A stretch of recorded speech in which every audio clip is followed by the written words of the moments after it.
Welcome to Hood Champion Boxing and Sports. In boxing, you find a way to win or you find a way to lose. So Jeison Rosario and Keith Thurman. What we want to know is who has the weakest midsection. Because both of those guys, man, can't handle getting hit to the body. You see how Jeison Rosario looked like he was about to die, like he was having convulsions when Charlo hit that boy to the body with that jab. And then Keith Thurman, you know, if you get anywhere near his midsection, he gets on his bicycle and he starts doing them, you know, 180s in the ring, you know, 360s in the ring, you know what I'm saying? He's going from post to post trying to get the hell out the way. But my thing is this, right? When you look at these athletes, Keith Thurman and Jeison Rosario can fight.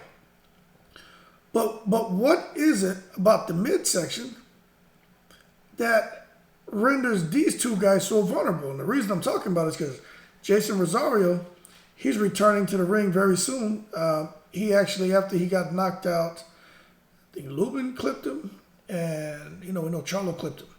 He disappeared from the scene and went back to the Dominican Republic, got his confidence back up, got 4 or 5 wins. Now he's coming back stateside to continue with his boxing career. But when you look at him and the way he fell out from a body shot, it makes you wonder if he can ever really compete at an elite level, knowing that his body responds the way it did to body shots. Now, Keith Thurman, we know he can take shots. He's definitely not in the same category as Jeison Rosario, but he's definitely in the category of someone with a weak midsection. Rosario takes the cake. I had never seen nothing like that. But with Keith Thurman, you know, someone who been boxing his whole life, he's in, impeccable condition. Makes you wonder, because obviously they're doing exercises to strengthen their core in the midsection. What is it about Keith Thurman's midsection to where if you catch him, and it doesn't even like it has to be a clean shot to the midsection, but if you just hit him in the midsection anywhere, Keith Thurman immediately goes on the defensive and goes into retreat mode. But Jeison Rosario said the reason why he looked so bad in that fight with Charlo and how he looked bad in the fights he lost, he said because he was killing himself to get down to 154 pounds. Now, for those of you who didn't know, Jeison Rosario walks around. He's 6 feet tall, and he's a big guy. So when you hear someone like him say that the reason why he struggled in the ring is because of the weight cut, and it's like killing himself to get all the way down to 154 pounds. So he's looking to fight up, 154. He's looking to fight at 160, maybe even a little bit higher. But it makes you wonder, right? Is that an excuse?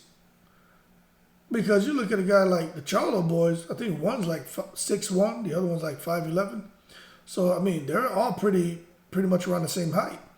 And, of course, Jamel gets down to 154. I'm sure Jamel could easily go to 160, probably 175 if he wanted to. But they're not making those excuses. But, when you look at everyone's body is different. And I get that. But I'm just not sure, Jeison Rosario, if I'm buying his excuses for his body not responding to punishment the way he feels it will as he moves up in weight. Keith Thurman, look, doesn't matter what people think about Keith Thurman, whether you like him or not, he's an exceptional fighter. However, this isn't my opinion. This is a fact, okay? Keith Thurman doesn't like to get hit in the midsection. Now, I've been in the ring. I've sparred. I've fought. Not professional, so I want to be clear about that. But God damn it, I got in the ring and I banged and I banged out, and I have trophies and I have awards, right?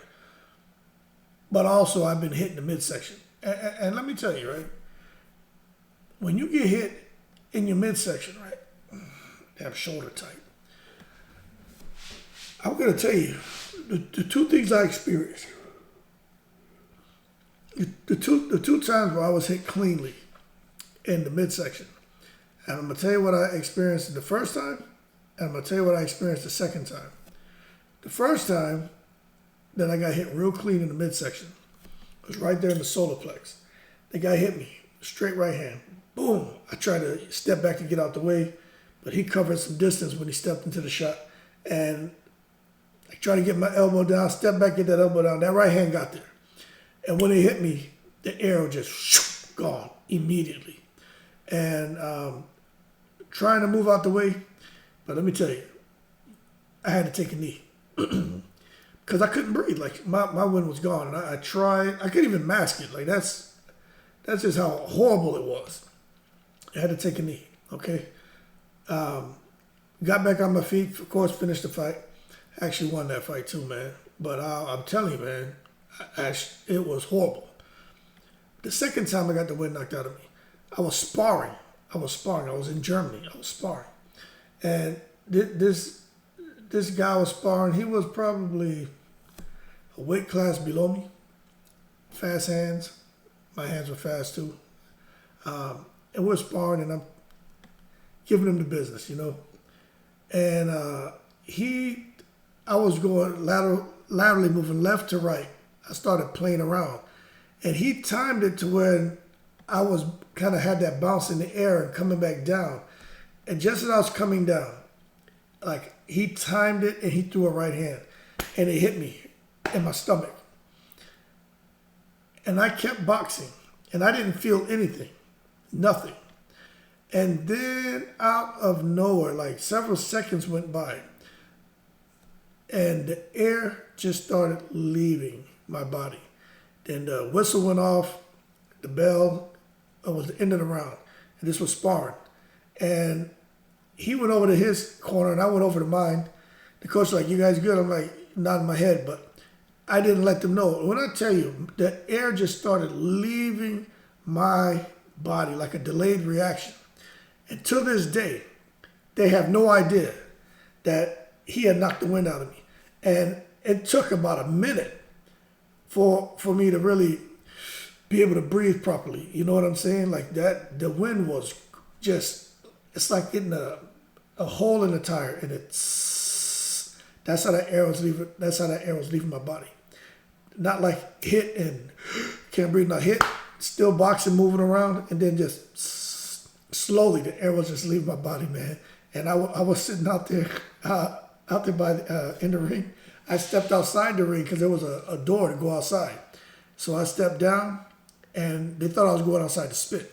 But what I was doing was to get air and to try to breathe. I didn't want them to see the fact that I couldn't breathe. The door was right there by the ring, so I just stepped out and went out there, pushed it open. I didn't want them to see that. I'm telling you, man, I couldn't breathe. That shit was horrible. Then I got back in there, and I was good. But the first minute of that next round, I was just, jabbing and moving. I could breathe, but still, it was a lot of discomfort. But it wasn't. I tell you what, if he would have hit me with that shot at like 2 minutes left in the round, yeah, they would have stopped that shit. Because I'm telling you, man, that was horrible, horrible. I've never been hit with no liver shots where your body locks up and shit. I've never been nothing like that. But I've been hit with twice. I know where I got hit, and I was like, yo, that wasn't fun. And I have hit people with those shots and make them, and stop people and fight and sparring, especially, man. I remember we used to do a lot of drills, just working the body, and that's what we do: spar 3 minutes, just body shots. And you get these guys in there. It's like, yo, we're here to work, not kill each other. But you always get that one or two, a fool in the ring. You know what I mean? Like really trying to kill you. And then you got to turn up the heat. And when you turn up the heat, make sure you scorch them, so to teach their ass a lesson. Because with sparring, you're not supposed to be trying to kill each other. And for the body, for the most part, we used to do 100% speed, depending on the level of the guy you're sparring. 50% power. But if you got someone in there, man, y'all can do 80 to 100. It just depends. But when you're in there just working, you're not trying to hurt each other. And if you hit someone and catch them clean, you let them recoup, and then you continue. But I was in there with a fool one time when I was in Korea. This guy, man, I don't know what his deal. He was a local dude, a Korean dude, man. There's a big time language barrier and stuff. I'm getting off top about Earl Spence. About Keith Thurman and Rosario, but I'm just letting you know about body shots. Anyway, This fool came in there, man, just throwing crazy shots. I mean, you know, I was catching him on my arms, but like, yo, that shit was hurting. I was like, okay. The coach said, you know, he was telling me, calling me by my name and saying, you know, trying to, he's saying 50%. I know what he means. He's saying 50-50. I know what he meant. He meant like 50, half power, 50% of your power. But that guy was like throwing 100%. So I'm like, yo, my man, he is, you know, I mean, yo, he was hitting me hard.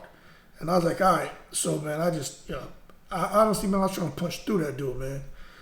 Anyway, man, he folded over. And the coach told me no more sparring. You know, like he got pissed off at me. You know, it's a language barrier, but I know he was mad because he was trying to tell me. He kept saying, "You must reduce." And I know what he was trying to say. Like you can't hit that hard, but you know his English was limited. I just remember must reduce. And I was just like, yeah, whatever, get the F out of here. Your man didn't have to reduce. Why do I have to reduce? But anyway, man, goes back to the whole body shot thing. I'm not sure who has a week. I think Rosario's midsection, if he's looking to come back and get back in the mix with elite fighter because he went to the Dominican Republic, put together a string of wins, you know, he's going to have to figure out this midsection. I just don't think it's the weight loss. I think it's something else. Keith Thurman, he's going to have to figure it out too, because if Keith Thurman is fighting Earl Spence, look, Keith Thurman can fight, but let's be real, man. Outside of round 4 and on, you got to really wonder how Thurman is going to survive, you know. And look, I know what Keith Thurman used to be. Keith Thurman was my number one guy. I still like Keith Thurman, the family man, all that's great. But we got to be real here. You know, how can you give Keith Thurman a chance after round 4 to really, you know, do something spectacular? I mean, boxing, anything can happen. Thurman has power. Spence's chin is questionable, but Thurman's body is questionable too. So, and we know Spence is going to go down there. But we'll see what happens. But that being said, you guys leave your comments below and let me know. Do you think Rosario's body is weaker, or do you think Thurman's body is weaker? Because both of them are coming back to the ring soon. Thurman has definitely the bigger challenge in front of him. Rosario's looking to get back in the ring with some top opposition. Maybe not the elite right now. He's still figuring out what weight he's coming back. My understanding he's coming back at 160. He's not dying to make that weight, and he feels good about himself. But we will see how he looks. But if it was me fighting Rosario, I'd be good, probably throwing that jab upstairs, feinting, and then going to the body hard. Thurman, got to be careful with Thurman. You go to his body, he'll counter you upstairs. So it's just a roll of the dice, especially those first 4 rounds with Keith Thurman. You still got to be careful. But at the end of the day, we'll see what happens. But leave your comments below. Who do you think has the weakest body in boxing? And out of Keith Thurman and Rosario, who do you think has the weakest midsection? I'm going to say Rosario. That being said, shout out to everybody from all 7 continents. Shout out to the veterans. I appreciate the support. Hey, man, if you want to do a super thanks, go out there, click super thanks. You can make a donation to the channel. Means a lot to me, man. And as always, y'all keep cool. I appreciate the support, and I'm in the breeze.